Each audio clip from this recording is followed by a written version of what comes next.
my goal in this talk is really to get you to understand that security needs to understand what is important to the business. And conversely, the business needs to understand what's important for security.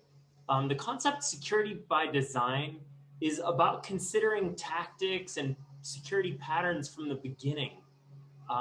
Every aspect of your business is going to have data that is valuable and essential, and you may not even be aware of all of it. So mapping it all out from the start with that beautiful red and yellow chart we saw earlier is absolutely essential. But secure by design really isn't just about software. The principles are incorporating security and risk management and best practices into everything: building, designing, transforming, integrating, all of these things. Securing software and data and handling these integrations in a secure way needs to be efficient and painless as well, though. And the only way that you can really do that is to start tackling it and considering it from the start. A couple of things to consider. We've had some great speakers. Brett already mentioned company-wide priority setting and knowledge mapping. That's absolutely essential. You need to know what you've got. Bob also talked about that a bit.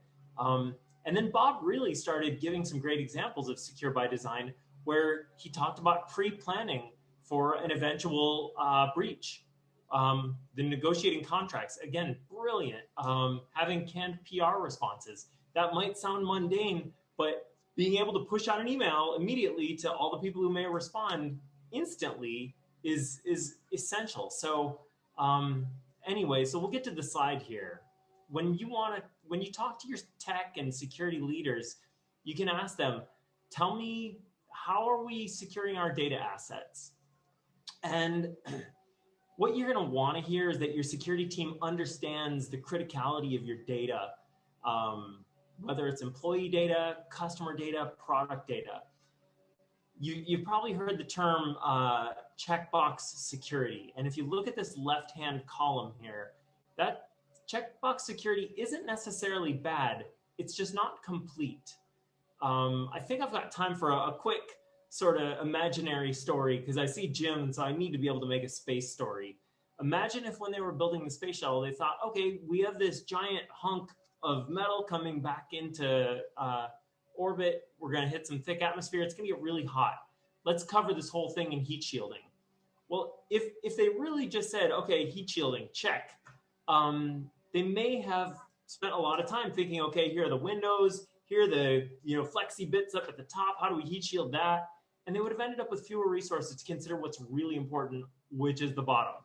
So that bottom is going to get really hot. Let's focus on that. So again, it's not bad to say, okay, we've got heat shielding, but it could lead to a situation where you focused on the wrong point. So this is kind of a worksheet to help you with a jumping point. It's not complete. I can talk through these briefly, but some answer that you want to hear would be, you know what, we maintain this list of assets that you saw. We've classified all of our data, the risk, the priority, the value. We understand the flows and the access points. We continually update all of this information. We know why we're encrypting stuff and where. And so those are a number of the things. And again, checkbox security and security by design they're buzzwords. But when it comes down to it, you want to actually be able to have a discussion where you can talk about some of these deeper things, as opposed to you say, oh, you know what, we've got in firewall, we've got encryption, we've got antivirus, single sign-on, we're good. Or where I'm going to lead into Nicole here, it's handled by the service provider.